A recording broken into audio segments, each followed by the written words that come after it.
কাসিদা পড়লেই কি শেষ হবে? আপনাদের কষ্ট হচ্ছে? যাই, আমরা ইসলামকে ইসলামের ধারায় বুঝবো, নবীজিকে নবীর ধারায় বুঝুন। আমার দল মোতাবেক যদি বুঝি তাহলে ভুল করব। ইসলামকে ইসলামের ধারায় বুঝতে হবে। আসুন তো দেখি একটু যেটা রেখে আসছি আমরা, কোথায় কোরআন শরীফে কোথায় রেখে আসছি মনে আছে আপনাদের? আপনারা হয়তো এখন প্রশ্ন অনেক আসলো, অনেক প্রশ্ন অন্তরে আসলো যে হুজুর কি বললো, নবী নূর বললো, এটা কি পাগলামি কথা না? কয় না তো, আছে তো এরকম মানুষ আছে না? আপনারা কি একলাই বোঝেন সব? আমি সৌদি আরবিয়াতে গেলাম, সেখানেও খমন দেন, কষ্ট হচ্ছে নাকি আপনাদের?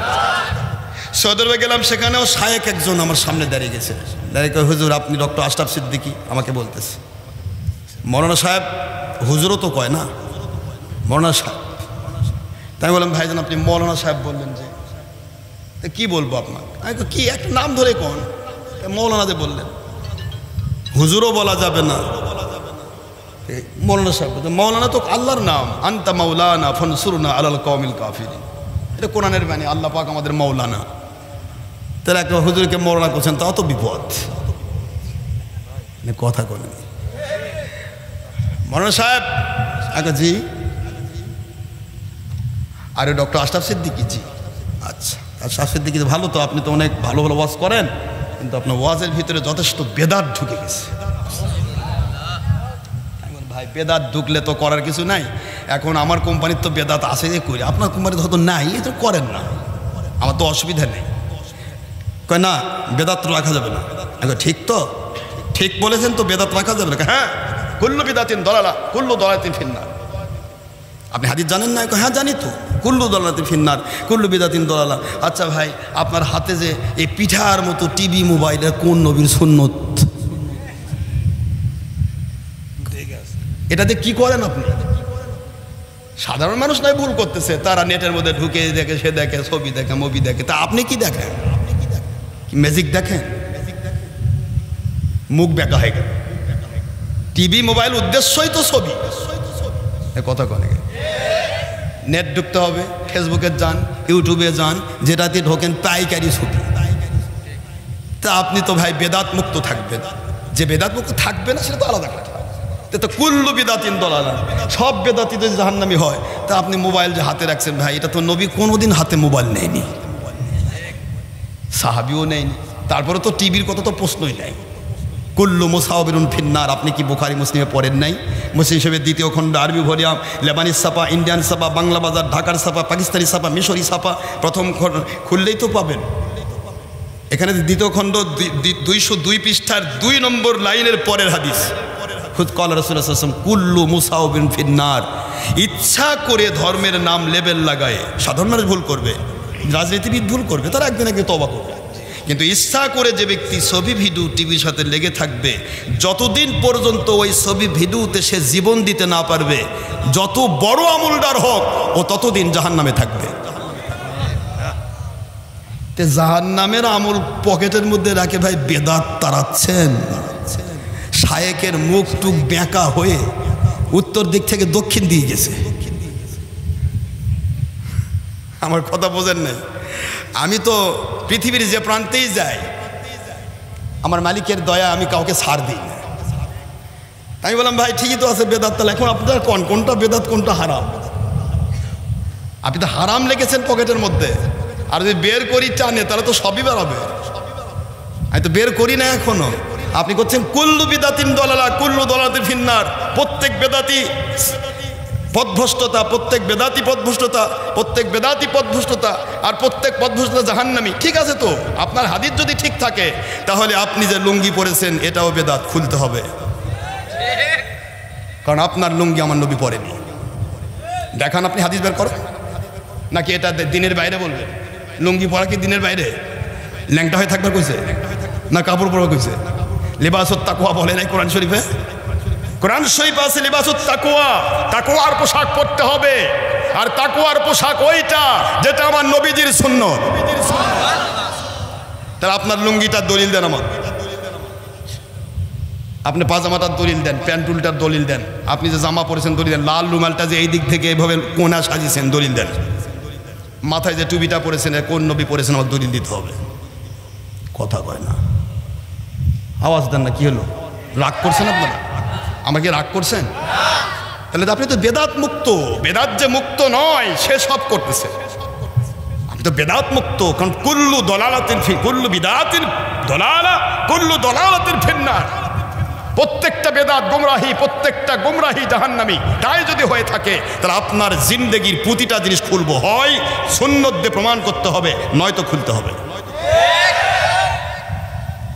পারবেন? আমার নবী পাক সাল্লাল্লাহু আলাইহি ওয়াসাল্লাম পড়েছেন মিশরি অফি রিওয়ায়াত ফিল বুখারী ইয়ামানি সুতি, ইয়ামানি। আর আপনি পড়েছেন সাজাদপুরের সুতি, তার মধ্যে চকরা বকরা, তার মধ্যে আবার সিলাই। বুখারী শরীফে হাদিস কল আয়েশা রাদিয়াল্লাহু তাআলা আনহা কুবিদা রাসূলুল্লাহ সাল্লাল্লাহু আলাইহি ওয়াসাল্লাম আলাইহি সাওবুন আবিয়াদ। আমার নবী পাক সাল্লাল্লাহু আলাইহি ওয়াসাল্লাম যখন ইন্তেকাল মোবারক করেছেন তখনও ইয়ামানি সুতি সাদা কাপড় হুজরে পরা ছিল, লুঙ্গিটা ছিল খোলা, সিলাই না। তাহলে আপনারটা সিলাই আবার সেক সেক সেক সেক, এটাও তো বেদাত। আমি আশ্চর্য, মানুষ কিভাবে ফতোয়া দেয়। ফতোয়া দিতে গেলে চিন্তা করা লাগবে তো। ইসলামের নাম করে যদি আপনি কথা বলেন তাহলে তো ফতোয়া দিতে চিন্তা করতে হবে। চিন্তা ভাবনা করে ফতোয়া দিবেন যাতে নিজের পায়ে না লাগে। কানার হাতে কুড়াল দিলে কচুর বাগান সাপ, নিজের পায়ে মেরে দিয়ে খোঁড়া হয়ে যাক। নিজে নিজে মেরে দিবেন কেন? আপনি বুঝতে কথা বলেন, আমার কথা বোঝেন নাই? ওসিলা মানে তো শিরক। কিসের আবার ওসিলা? মুখ ব্যাখ্যা করে বলতেছেন কিসের ওসিলা? আল্লাহ থেকে আল্লাহ যা দেয় ডাইরেক্ট দিবে, কোন রকম মাঝখানে ওসিলা নেই। আপনি বললেন ঠিক আছে, আপনার কথা আমি মেনে নিলাম। তো বিয়া করা লাগলো কেন? বিয়া তো করেন আরো একটা না, একটা দুটা, ডবল ট্রিপল 4XL, এত বিয়া করলেন, উদ্দেশ্যটা কি? কথা বলেন, আমার কথা বোঝেন নেই? আল্লাহ বললেন লাম ইয়ালিদ ওয়া লাম ইউলাদ ওয়া লাম ইয়াকুল লাহু কুফুয়ান আহাদ। সুবহানাল্লাহ বলেন। আল্লাহ বলেন আমি কাউকে জন্ম দেই না। আল্লাহ কিন্তু নাকচ করে দিয়েছে, আমি কাউকে জন্ম দেই না, আমাকে কেউ জন্ম দিতে পারে না। আমি যখন গোটা জগৎ সৃষ্টি করি নাই তখনও আমি ছিলাম, গোটা জগৎ ধ্বংস করব তখনও আমি থাকব। তাহলে আপনি যে বললেন আল্লাহ আরশে আজিমে বসে আছে, যখন জগৎ তৈরি করেন নাই, আরশ তৈরি করেন নাই, তখন আল্লাহ কোথায় বসেছিলেন? এই কথা কথা কি আমার কথা বোঝেন নাই না? আল্লাহ যে আরশে আজিমে বসে আছে, আরশে আজিম তো আল্লাহ সৃষ্টি করছে। তো যখন আল্লাহ কিছুই সৃষ্টি করেননি তখনও তো আল্লাহ ছিল। তিনি তখন কোথায় বসেছিলেন? চেয়ারের উপর? হ্যাঁ? আমার আল্লাহ বলেন আল্লাহুস সামাদ, আমি অভাব মুক্ত, আমার কোনো জায়গা লাগে না, আমার কোনো স্থান নেই, কাল নেই, পাত্র নেই। আমি মালিক, আমি পাত্র তৈরি করি, স্থান তৈরি করি, কাল তৈরি করি। আমি আল্লাহ তোমাদেরকে সময় তৈরি করে দিয়েছি। যখন সময় তৈরি করে নাই, প্রেজেন্ট, পাস্ট অ্যান্ড ফিউচার, তিনটি কাল তোমাদের জন্য। যখন আমি কাল তৈরি করি নাই তখনও আমি আল্লাহ ছিলাম। জোরে বলুন সুবহানাল্লাহ। তখন যেমন ছিলাম এখনো তেমন আছি, অনাদি অনন্তকাল তেমনই থাকবো। কুল্লা ইয়াউমিন হুয়া ফি শান। আল্লাহ রাব্বুল আলামিন বললেন আমি আল্লাহ রাব্বুল আলামিন, আমি কাউকে জন্ম দেই না, আমাকে কেউ জন্ম দিতে পারে না। এখন আপনি বলতেছেন ওসিলা ধরা শিরক, তাহলে তো বিয়া করাও শিরক হবে, কারণ বিয়া করলে তো বাবু হবে। কথা বলেন না, বিয়া ছাড়া বাবুর বাপ হবে? আল্লাহ আপনি তো, আমি ওসিলা নিব না, আল্লাহ আমি বিয়া টিয়া করবো না, আল্লাহ ঘরের মধ্যে থাকবো, আপনি 5টা সন্তান দিন। কথা বলছেন না? দেবে তো না? পরের দিন সকালে আব্বা আব্বা করে ডাকবে। মানুষ বোঝে না, বুঝেও না বুঝার ভান করে কেন আমি জানি না। একটি জিনিস বুঝতে হবে, সেটা ওসিলায় তাআব্বুদিয়া আর ওসিলায় সাবাবিয়া। তাআব্বুদিয়া হলো আল্লাহর ব্যাপারে কোনো শরিক করা, যেমন আল্লাহকে সেজদা করি, আমার মালিককে সেজদা করি, মালিক ছাড়া কাউকে সেজদা করা হারাম এবং শিরক। মালিকের জন্য সালাত, মালিকের জন্য নামাজ, রোজা, হজ, যাকাত, এগুলি মালিকের জন্য। এই মালিকের জায়গাগুলিতে যদি কেউ একটা জায়গায় বলে যে আমি আমার সেজদা দিলে আমার মালিক পাবে, এরকম চিন্তা করে সে মুশরিক হবে, সে কাফের হবে। কথা কয় না, কি বোঝেন না? আমার তাআব্বুদিয়া ইবাদতের ভিত্তিতে, ইবাদতের ক্ষেত্রে আমার মালিকের সাথে কোন রকমের মাঝখানে ওসিলা সেটিং করা যাবে না। তারপরেও নামাজের ভিতরে আমার আল্লাহ সেটিং সফল মুস্তাহাব নামাজ যদি আজাল করো, তবু আসসালামু আলাইকা আইয়ুহান নবী ওয়া রাহমাতুল্লাহি ওয়া বারাকাতুহু, আমার নবীকে সালাম না দিলে নামাজ হবে না। ইবাদত কার? নামাজ আল্লাহর, তার মধ্যে নবী ঢুকলো কেন? বাদ দেন। হ্যাঁ, কলেমার থেকেই নামাজ আল্লাহর নবী বাদ দিবেন, তার নামাজের থেকে বাদ দিবেন না? কথা কনে কি আমার কথা বুঝতেছেন না আপনারা? কালেমা লা ইলাহা ইল্লাল্লাহ মুহাম্মাদুর রাসূলুল্লাহ, কলেমার মধ্যে আপনি মুহাম্মদ রাসূল বাদ দিচ্ছেন, দিয়ে দেন। তাহলে নামাজের মধ্যে আর থাকে কেন? ওটাও বাদ দেন। তাহলে তো নামাজটা একবার তাওহীদের নামাজ হয়ে যায়, তার শিরক থাকে না।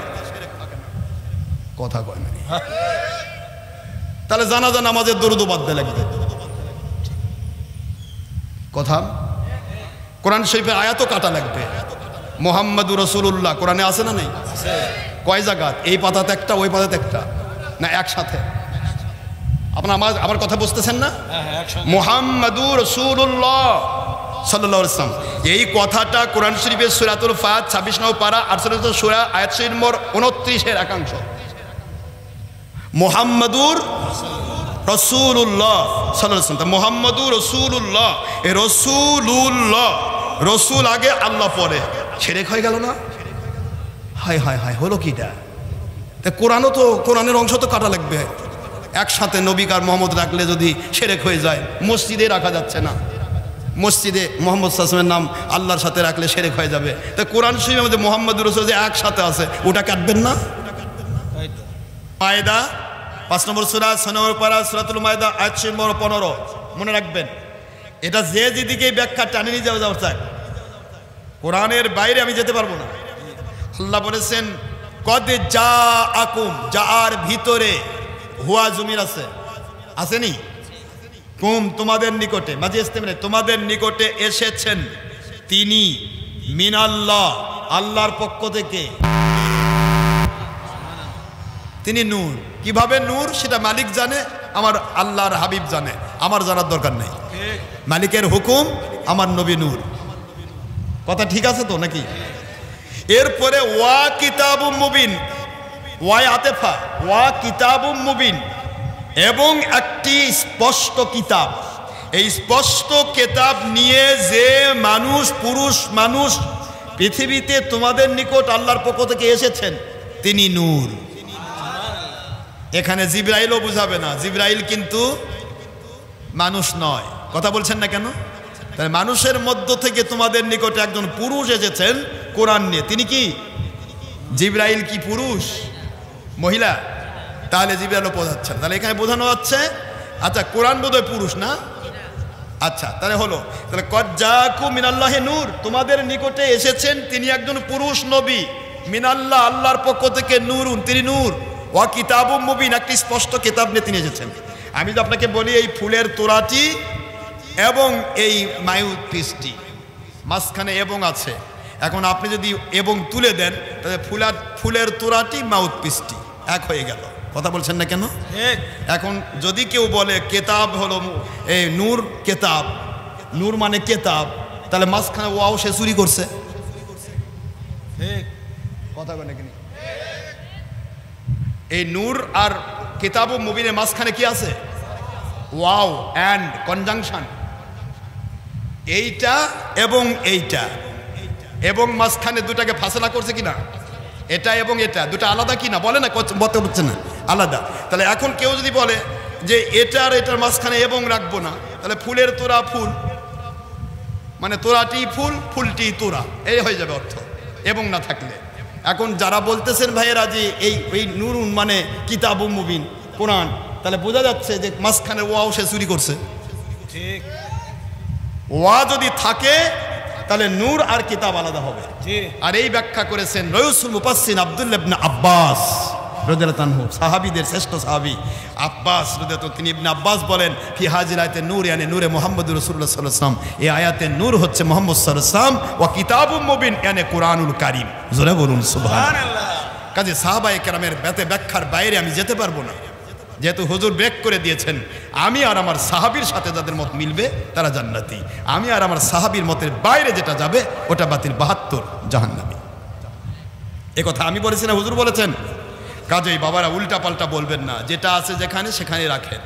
বহুদূর বাড়াবাড়ি করা যাবে না, বাড়াতে গেলেই বিপদ হবে, কাটতে যাবেন বিপদ হবে। আমি মসজিদে দেখেন আরশে বুখারী শরীফ সিরাত সংখ্যা 5ম খণ্ড 7 পৃষ্ঠার হাদিস, আরশে আজিমের প্রত্যেকটা খুঁটিতে লেখা নবীর নাম। কলা আদম আলাইহিস সালাম, আল্লাহ পাক যখন আপনি আমাকে সৃষ্টি করলেন, আমি আদম ফারাইতু দেখতে পেলাম আলা কওয়াইমিল আরশ, আরশে আজিমের প্রতিটি খুঁটিতে লা ইলাহা ইল্লাল্লাহু মুহাম্মাদুর রাসূলুল্লাহ সাল্লাল্লাহু আলাইহি ওয়াসাল্লাম। আমি দেখতে পেলাম মুহাম্মদ সাল্লাল্লাহু আলাইহি ওয়াসাল্লাম আপনার নামের সাথে কালেমা তৈবার সাথে লেখা আছে প্রত্যেকটা খুঁটিতে। তাহলে আরশে আজিমের খুঁটিতে লা ইলাহা ইল্লাল্লাহর সাথে মুহাম্মাদুর রাসূলুল্লাহ আছে, আর আপনার মসজিদে রাসূলুল্লাহ রাখা যাবে না, তাহলে তো পৃথক হয়ে গেল। আপনার মসজিদ আর আরশে আজিম আর কাবা ঘর আর মদিনা মিলল না বাবা, মিলতে হবে। এই জন্য আসেন মুহাম্মদ সাল্লাল্লাহু আলাইহি ওয়াসাল্লামকে কাটিং সেটিং করবার চেষ্টা করেন না। তিনি আছেন যেভাবে আল্লাহ রেখেছেন ঠিক সেভাবে রাখবেন। তিনি সৃষ্টির শ্রেষ্ঠ, তিনি আল্লাহর অংশ নন, আল্লাহ পাকের অবতার নন, আল্লাহ পাকের শরীক নন, তিনি সৃষ্টি। তিনি কি বলেন তো, কি নূর হলেও সেটা সৃষ্টি নূর। কি নূর? কি নূর? সৃষ্টি নূর। কোন সময় নবীকে বলতে যাবেন না যে আল্লাহর জাত নূর, শিরক হবে। আল্লাহ নূর নয়, আল্লাহ নূরের সৃষ্টিকর্তা। যেটা সৃষ্টি করেন মালিক, মালিককে সেটা বলা যায় না। মালিক মালিকই, যেরকম সুবহানাল্লাহ। এই জন্য মালিককে কোনো কিছুর আওতায় নিয়ে আসা যাবে না। আল্লাহ পাক নূরের স্রষ্টা, মাটির যেমন সৃষ্টি করেছেন, পানি যেমন সৃষ্টি করেছেন, আসমান সৃষ্টি করেছেন, আমার নবীজির নূরকেও আল্লাহ সৃষ্টি করেছেন। সুবহানাল্লাহ বলবেন না জোরে?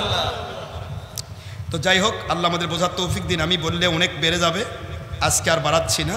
তো একটি দৃষ্টান্ত দিয়ে আমি শেষ করবো আমার আলোচনা।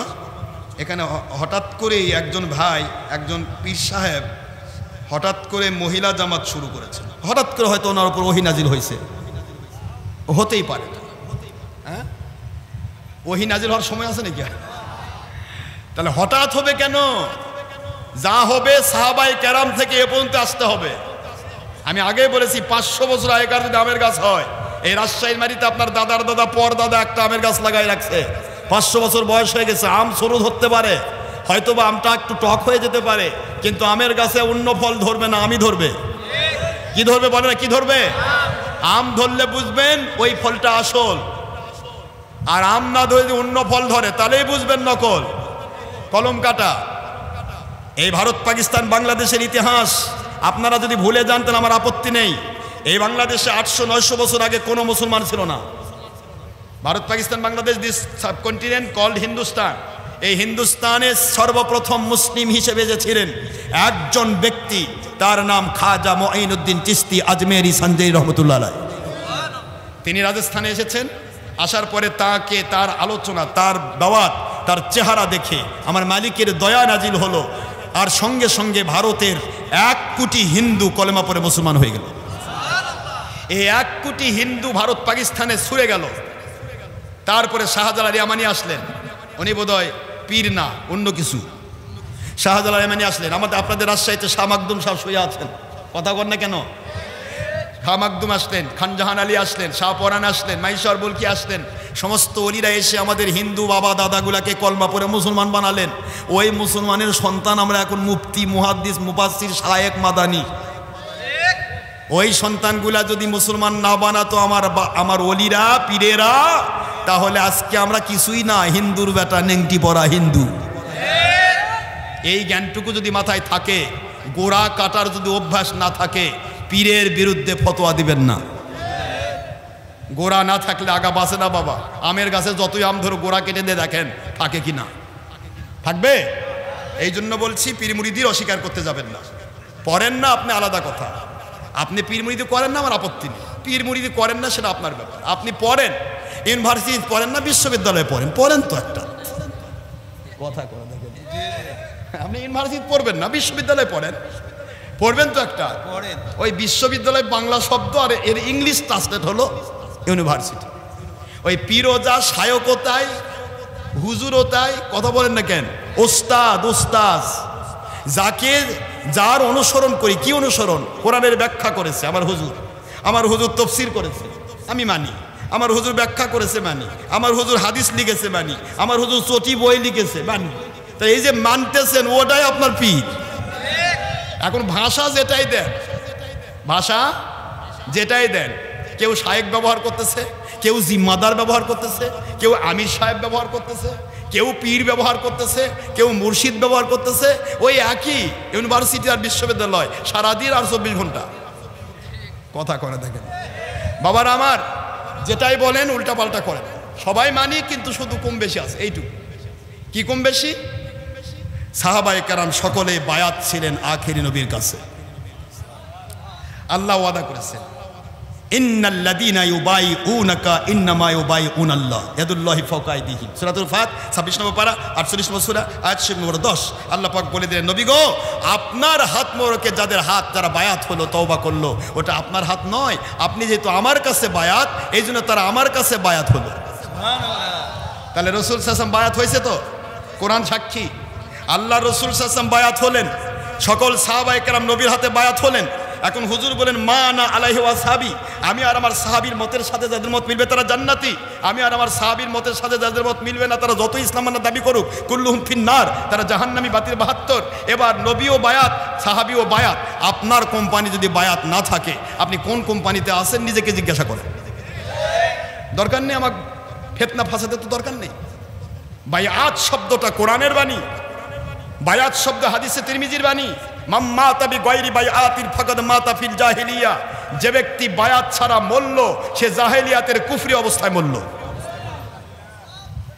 কাজেই এগুলি ফিতনা ফাসাদ করবে না, সমাজে ফিতনা রাখার দরকার নেই। ভালো লাগতেছে না আপনার তো আপনি মানেন, আরেকজন মানতেছে তাকে জুলুম করেন না। তাহলে যুগ যুগ ধরে যে ইসলাম এসেছে সেই ইসলামটাই ছিল আসল। নতুন নতুন যত কথা হবে সেটাই হবে নকল। ইসলাম কি নতুন হবে? লা তাবদিলা লিকালিমাতিল্লাহ। আপনারা কোরআন পড়েন তো, সূরাতুল ইউনূস আলাইহিস সালাম 64 নম্বর আয়াতাংশ খুললেই পাবেন, 10 নম্বর সূরা 11 নম্বর পারা। আল্লাহ বলে দিলেন যে আমার কথা আমি কোরআন সুন্নাহ দিয়ে শুরু করেছি, আতিউল্লাহ দিয়ে শুরু করেছি, আতিউর রাসূল দিয়ে শুরু করেছি, ওয়া উলিল আমরি সাহাবায়ে কেরাম ওলিয়া উলিয়া দিয়ে শুরু করেছি। লা তাবদিলা লিকালিমাতিল্লাহ। আমার এই ইসলামে কোনো পরিবর্তন থাকবে না, কিয়ামত পর্যন্ত একই ধারায় চলবে। সুবহানাল্লাহ বলতে হবে জোরে। আমার ইসলামে কোনো পরিবর্তন নেই। যদি পরিবর্তন থাকতো তাহলে আপনি যা ইচ্ছা তাই করতে পারতেন। পরিবর্তন নেই। কাজে 50 বছর 20 বছর আগে বলছিল আপনি ঈদের মাঠে নেননি, এখন হঠাৎ করে নিচ্ছেন, চলবে না। আগে থেকেই থাকা লাগতো। যেমন আমরা আগে থেকে মিলাদ পড়ে আসতেছি, আগে থেকে দরুদ শরীফ পড়ি, আগে থেকে শবে বরাত করি, হাত্তের মোনাজাত করি, ঈদে মিলাদুন্নবী পালন করি। কথা বলছেন না কেন? আমরা আগের থেকেই করি, যুগ যুগ যুগ যুগ করে করি। মাত্র 1 ঘন্টা আগে একটা দলিল যদি হয়, আপনি বসির মিয়া করিমক যদি লিখে দেন 1 বিঘা জমি, ওই একই বসির 1 ঘন্টা পরে যদি আবার আরেকজনকে লিখে দেন, আগেরটা টিকবে, পরেরটা বাতিল হবে। এই তো দলিলের কন্ডিশন। দলিলের কন্ডিশন হলো 1 ঘন্টা আগে করেছেন, 1 ঘন্টা পরে দিয়েছেন, একই জিনিস 2 বার দিলেন, আগেরটা টিকবে, পরেরটা বাতিল হবে। মাত্র 1 ঘন্টার ব্যবধানে দলিল বাতিল হয়। আর আপনি 1000 বছর ধরে যে ইসলাম এসেছে বাংলার জমিনে, সেই ইসলামই বাতিল। আর আপনি নতুন নতুন বলবেন ওটাই ঠিক। এটা আপনার কাছে হতে পারে, আমার কাছে নয়। এভাবেই চলতে হবে, ইসলাম এভাবেই চলবে। আপনাকে আমাকে বুঝতে হবে, না বুঝলে হবে না বাবা। আল্লাহ আমাদের বোঝার তৌফিক দিন, সবাই আল্লাহুম্মা আমিন। ভুল ত্রুটি মানুষের থাকবে, ফিরে আসে। মাত্র আজ থেকে 50 বছর আগে বাংলাদেশের ইতিহাসে কোনোদিন মিলাদ বিরোধী বা কোনো ওলি আউলিয়া বিরোধী কোনো ব্যক্তি কথা বলেনি, ওলির বিরুদ্ধে কথা বলেনি। আজ থেকে 200 বছর আগে পীর আর মুরিদ ছাড়া আমরা কেউ ছিলাম না। মাত্র 200 বছরের ব্যবধান। আর ইসলাম এসেছে 1500 বছর আগে। আমি একটা কথা আপনাদের বলি, আপনি কেমনে নামাজ পড়েন, মন দিয়ে শুনবেন। আপনি কিভাবে নামাজ পড়েন, আপনি তারাবি কয় রাকাত পড়েন, আপনি তাহাজ্জুদ কয় রাকাত পড়েন, আপনি কেমনে খাবার খান, আপনি কোনটা কিভাবে করেন এটা আপনার ছেলে বেশি বুঝবে নাকি আপনার ছেলের নাতির নাতির পুতির খালাতো ভাইয়ের দাদা বুঝবে? কথা ছেলে, আমার কথা বোঝেন নাই না? আপনার বেটা বেশি বুঝবে না? আপনার বেটা আপনাকে দেখেছে, হওয়ার থেকে দেখে আসছে আমার বাপ এভাবে খায়, আমার বাবা এভাবে নামাজ পড়ে, আমার বাবা এভাবে রোজা রাখে, এভাবে এই করে এই করে সব আপনার বাবা তো ছেলে তো বাবাকে দেখবে নাকি? এখন সেটা আসল হবে। ছেলে বর্ণনা করতেছে যে আপনি আমার বাবা এভাবে খাইছেন, এভাবে করছেন, এভাবে চলছেন, এভাবে ফিরছেন, এটা করলো বর্ণনা, আপনি সেটা গ্রহণ করলেন। আরেকজন ছেলের নাতির পুতি তারই কাছ থেকে নিয়ে করছে আমারটা ঠিক ছেলেরটা ভুল। এটা হলো কাজে ১৫০০ বছর আগেকারটা হচ্ছে সাহাবীদের ইসলাম। সাহাবীরা নবীর থেকে ডাইরেক্ট শুনেছে, ওহী লিখেছেন, মুখস্থ করেছেন, হাদিসও লিখেছেন, কোরআনও লিখেছেন। সাহাবায়ে কেরাম কাতেবে ওহী ছিলেন, তারা সরাসরি নবীজির থেকে হাদিস শুনেছেন। হাদিস শরীফের মাঝখানে আর কোনো রাবি নেই, জাল হওয়ার কোনো সুযোগও ছিল না। কথা বলছেন না কেন জোরে? তাহলে সাহাবায়ে কেরাম নিজে নবীর থেকে হাদিস শুনলেন, লিখলেন। সেই সাহাবায়ে কেরামের ২০ জন সাহাবীর সাথে দেখা হলো হযরত ইমাম আজম রহমতুল্লাহর সাথে। সেই সাহাবীদের ৭ জন মুহাদ্দিস সাহাবীদের সাথে তিনি হাদিস নিলেন। সেই হাদিসগুলি যদি জাল হয়, ইমাম আজমের হাদিস যদি জাল হয়, আর আজকের ১৫০০ বছর পরেরটা যদি সহি হয়, তাহলে ওটা নাতির পুতির খালাতো ভাইয়ের চাচাতো জ্যাঠার হাদিসটাই আসল হবে, বেটারটা ভুল হবে। আমার কথা বলছেন না কেন জোরে? এই জন্য বলছি ইসলামের ধারায় চলবে। যা ছিল পূর্বে সেটাই আসল, যা নতুন নতুন গল্প সেটাই নকল। ঠিক আছে তো? তাহলে আপনি সত্যের উপর টিকে থাকতে পারবেন, না হলে আপনাকে খেয়ে ফেলবে, ধোঁকা দিয়ে শেষ। আমার যুবক তরুণ কিশোর হিরক্ষণ রত্নাজি, আসুন আল্লাহ পাক আমাদের সবাইকে সুবিধা করুন। আর মহিলা জামাত কখনোই নয়, ডাইরেক্ট আল্লাহর হাবিব সাল্লাল্লাহু আলাইহি ওয়াসাল্লাম হাদিস শোনো, ফেরদাউসিদ দাইলামি ২য় খণ্ড ২৯৯ পৃষ্ঠার হাদিস। হুজুর পাক সাল্লাল্লাহু আলাইহি ওয়াসাল্লাম বলেন, হে মুসলিম মহিলারা, আমার পিছে এসে কাবা ঘরে মদিনা শরীফে নামাজ পড়ার চাইতে তোমরা যদি ঘরে নামাজ পড়ো ২৫ গুণ সওয়াব বেশি পাবে। পুরুষ জামাতে যাবে সওয়াব বেশি নেওয়ার জন্য, ২৭ গুণ সওয়াব পাবে, এই জন্য যাবে। আর মহিলা পর্দা রক্ষার করার কারণে হুজুর বললেন তোমরা জামাতে এসে যে সওয়াব পাবে তার চাইতে ২৫ গুণ সওয়াব বেশি পাবে তোমার ঘরের ভিতরে পর্দার মধ্যে একা নামাজ পড়লে। এখন আখেরি নবীর চাইতে বড় কোনো ইমাম যদি এ যুগে হয়, তাহলে বলা যেতে পারে তার পিছে মহিলার নামাজ হবে। যেহেতু আখেরি নবীর পিছে নামাজ পড়ার চাইতে ঘরে নামাজ পড়লে ২৫ গুণ সওয়াব বেশি, সেখানে আপনি কোন ইমাম যে আপনার পিছে নামাজ মহিলার হচ্ছে? দ্বিতীয় নম্বর, যেই মহিলাগুলা হুজুরের পিছে নামাজ পড়তো বা পড়লে ২৫ গুণ সওয়াব, ওরা হুজুরের পিছে নামাজ না পড়ে ঘরে পড়লে ২৫ গুণ সওয়াব বেশি হবে, যে মহিলা, সে মহিলারা ছিল সাহাবী মহিলা। তারা ছিলেন আয়েশা রাদিয়াল্লাহু তাআলা আনহা সহ সাহাবায়ে কেরাম মহিলা। তাহলে আজকের যুগের মহিলা বোধহয় যেগুলা মহিলাকে নিয়ে আমি জামাতে নামাজ পড়াবো, তার মধ্যে সাহাবী আয়েশা রাদিয়াল্লাহু তাআলা আনহার চাইতেও দামি মহিলা। মসজিদটা কি? কাবা ঘর ১ রাকাত নামাজ ১ লক্ষ রাকাতের চেয়ে উত্তম। মদিনা শরীফ ১ রাকাত নামাজ ১০০০ রাকাতের চেয়ে উত্তম, মতান্তরে ৫০,০০০ চেয়ে উত্তম। তাহলে এই যে উত্তম, সেই মসজিদের চাইতে জামাতে পড়া চাইতে একা পড়লে ২৫ গুণ সওয়াব মহিলা বেশি পাচ্ছে। এখনকার যুগে কোনো ঈদগাহে বা কোনো মসজিদে মহিলাকে নিয়ে যেতে চায়, তাহলে ওইটা কাবার চাইতে দামি হতে হবে। কথা কয় নাকি? কাবার চাইতে দামি হতে হবে, মদিনা শরীফের মসজিদ নববীর চাইতে দামি হতে হবে। কন্ডিশন মিলবে না বাবা, ইচ্ছা মতো হবে না, ইচ্ছা মতো হয়নি। আজ থেকে ৩০ বছর আগে কোনো মসজিদে মহিলা যায়নি, আজ থেকে ৩০ বছর আগে কোনো ঈদের মাঠে মহিলা যায়নি। এখন হঠাৎ করে যাওয়া আসা শুরু হয়ে গেছে। কেন? কারণ এটা আমাদের দলীয় কারণ। ইসলাম দলের আওতাভুক্ত নয়, ইসলাম আল্লাহ এবং রসুলের হুকুমের আওতাভুক্ত। আল্লাহ বোঝার তৌফিক দান করুন।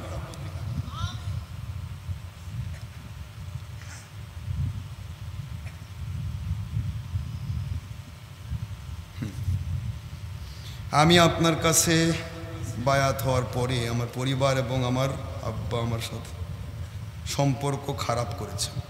আমি তাদের দ্বারা আব্বার দ্বারা নির্যাতিত, যদিও তিনি হাজি। হুজুর, এই সহজে আমি কি সিদ্ধান্ত নিতে পারি? বাবা মা যদি কাউকে বাধা দেয়, আমার কাছে বায়াত হতে হবেন না। আমি কাউকে জুলুম করে তো বায়াত করাবো না। রসুল পাক সাল্লাল্লাহু আলাইহি ওয়াসাল্লাম তিনি শিক্ষা দিয়েছেন, যাতে আমি আপনাদের শেখালাম। মা বাবা যদি আপনাকে বাধা দেয়, আপনি মা বাবার উপর ছেড়ে দেন, মা বাবা আপনাকে জান্নাতে নিয়ে যাবে, অসুবিধা কি? হুজুর পাক সাল্লাল্লাহু আলাইহি সাল্লাম ওনার হুকুমের বাইরে যদি বাবা মাও যায়, নবীজির পক্ষ নিয়ে সন্তান তার বাপের বিরুদ্ধে বদরের যুদ্ধে যুদ্ধ করেছে। সন্তান যদি বাপের বাইরে চলে যায়, সন্তানের বিরুদ্ধে বাবা তলোয়ার ধরেছে বদরের যুদ্ধে। কাজেই ইসলামের ধারায় চলবে, বাবা মার ধারায় নয়। তবে বাবা মা তারা মা বাবা হিসেবে সম্মান পাওয়ার যোগ্য। একটা মা বাবা যে কাফেরও হয়, তাকে তার সন্তান সম্মান করতে বাধ্য, এটা আল্লাহর কাছে দায়বদ্ধ। কথা কি বুঝতে পেরেছেন? এটা আলাদা জিনিস। কিন্তু ইসলাম মানার ক্ষেত্রে আল্লাহ এবং নবীর হুকুমকে প্রাধান্য দিতে হবে, মনে থাকবে তো? এই জন্য সাহাবায়ে কেরামের যে সুন্নতগুলি, এগুলি আমাদের আদায় হবে, এটা স্বাভাবিক। যারা হকের উপর থাকবে তাদের কিন্তু সাহাবীদের সুন্নত আদায় হবে। অসংখ্য সাহাবী বাবা ছিল নবীর পক্ষে, মা ছিল নবীর বিরুদ্ধে, ছেলে ছিল নবীর পক্ষে, বাবা মা ছিল নবীর বিরুদ্ধে, বাবা মা ছিল নবীর পক্ষে, সন্তান ছিল নবীর বিরুদ্ধে। এইভাবে করে হুজুর পাক সাল্লাল্লাহু আলাইহি ওয়াসাল্লামের সাথে ছিল। ঠিক এইভাবে আমাদেরও এইভাবেই থাকবে, কিয়ামত পর্যন্ত এইভাবেই ইসলাম থাকবে। এখন আপনার যা ভাল লাগে করেন, আমার কারো প্রতি জুলুম নাই। কে কাকে মানবেন না এলা প্রশ্ন না, আমাকে মানা নয়। আমি আগেই বলেছি, আমার মহাশত্রু হলেও তিনি আল্লাহর সন্তুষ্ট আছে, তাকে আপনি মানবেন, তিনি হক। আর আমিও হলেও আল্লাহর সন্তুষ্ট না থাকলে আমাকে মানা যাবে না, বাতিল। কথা বলছেন না কেন জোরে? ইসলাম কোনো ব্যক্তিগত নীতি আসেনি বাবা, এটা সার্বজনীন, যে মানবে সে। এখান থেকে আমাকে এই খেজুরের বিচিগুলি ক্লিন করার দায়িত্ব দিয়েছেন, পরিষ্কার করব, পরিচ্ছন্ন করব। আমার নবীর খেদমত করতে পারাই তো আমার জন্য সৌভাগ্য। জোরে বলুন সুবহানাল্লাহ। তিনি এরকম চিন্তা করতেছেন। খেজুর খাওয়া কমপ্লিট হয়ে গেল। সাহাবায়ে কেরামকে ডেকে বলেন, আমার নবী, সাহাবীরা, আপনারা কি জানেন আজকে সবচেয়ে বেশি খেজুর খাইছে কে? সুবহানাল্লাহ, সুবহানাল্লাহ। সবচাইতে বেশি খেজুর কে খাইছে? সাহাবা কেমন জানাচ্ছে? সাহাবা কেমন? আল্লাহ এবং আল্লাহ রসুল ভালো জানে, আমরা জানি না হুজুর কে খাইছে বেশি। নবীজি পাক সাল্লাল্লাহু আলাইহি ওয়াসাল্লাম যখনই প্রশ্ন করতেন, সাহাবায়ে কেরাম কিন্তু বলতেন না হুজুর আমি জানি, জানা আছে। তারপর বলতেন আল্লাহ এবং আল্লাহ রসুল ভালো জানে, আল্লাহর হাবিব আপনি জানেন, আল্লাহ জানে আর আপনি ওহী দ্বারা জানেন। সুবহানাল্লাহ বলেন না? আল্লাহর ওহী যার উপর নাজিল হয় তার কি জানা অসুবিধা আছে? সাহাবায়ে কেরাম আকীদা এটা ছিল, আল্লাহু ওয়া রাসূলুহু আ'লাম। তো হুজুর বললেন, আপনারা বুঝতে পারতেছেন না কার সামনে খেজুরের বিচি বেশি? যেই মাত্র হুজুর বলেছেন কার সামনে খেজুরের বিচি বেশি, তাতে সবাই মিলে একটা আস্তে করে হাসি দিয়ে দিচ্ছে। নবীজির দরবার, সুবহানাল্লাহ, নূরানি দরবার, জান্নাতি দরবার, সুবহানাল্লাহ। তো সবাই একটু হাসি দিয়ে দিচ্ছে। আলী রাদিয়াল্লাহু আনহু বলতেছেন, সাহাবী রাদিয়াল্লাহু আনহুম, আপনারা জানেন কি আজকাল এমনও ব্যক্তি রয়েছে যিনি খেজুর বিচি সহ খেয়ে ফেলেন।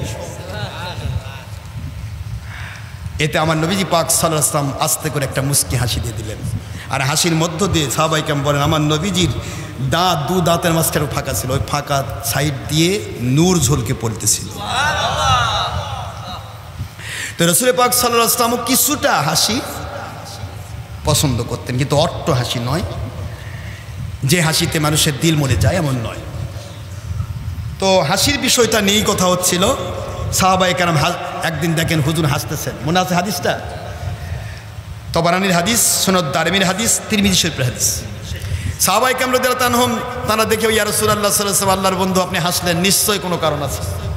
হুজুর বলেন, এইমাত্র দেখলাম হযরত জিবরাইল আলাইহিস সালাম এসে বললেন যে কিয়ামতের দিন আমার এই উম্মতেরা তারা নাকি মুনকার কি বলে কেরামান আর কাতেবিন, দুইজন ফেরেশতার বিরুদ্ধে আল্লাহর কাছে মামলা করবে। আল্লাহ আমি এতগুলা গুনাহ করিনি, জোর করে লিখছে। কি বুঝলেন আপনারা? হুজুর হাসতেছেন এই কথা দিয়ে। কিরে জোর করে এই মানুষ এত খারাপ হবে? এ মানুষ এত খারাপ হবে যে কেরামান কাতেবিনা ইয়ালামুনা মা তাফআলুন, তোমরা যা লিখছো যা করছো সব কেরামান কাতেবিন লিখে রাখতেছে। দুই কাঁধে দুই মুহুরি, শোনেননি আপনারা? তো কে লিখে রাখতেছে। এখন এই লিখে রাখাটার ব্যাপারেও কিয়ামতে কৈফিয়ত তলব করবে আল্লাহর নবীর উম্মত, বলবে যে আল্লাহ এগুলা গুনাহ আমি করিনি, এগুলা কেরামান কাতেবিন জোর করে লিখছে। তখন আয়াত নাজিল হয়ে গেল। এটার উপর ভিত্তি করে বিশাল একটা ঘটনা ছিল, মজার একটা ঘটনা। সেই ঘটনাটার সময় হয় না, আজকে আমি বললাম না। আল ইয়াউমা নাখতিমু আলা আফওয়াহিহিম ওয়া তুকাল্লিমুনা আইদিহিম ওয়া তাশহাদু আরজুলুহুম বিমা কানু ইয়াকসিবুন।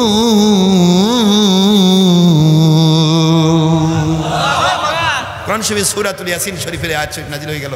হুজুর পাক সাল্লাল্লাহু আলাইহি ওয়াসাল্লাম বলেন যে আয়াতে আমার আল্লাহ বলেন কিয়ামতে আমার আল্লাহ পাক তাদের মুখে মোহর করে দিবেন, মুখ বন্ধ করে দিবেন, হাত দুটি কথা বলতে থাকবে।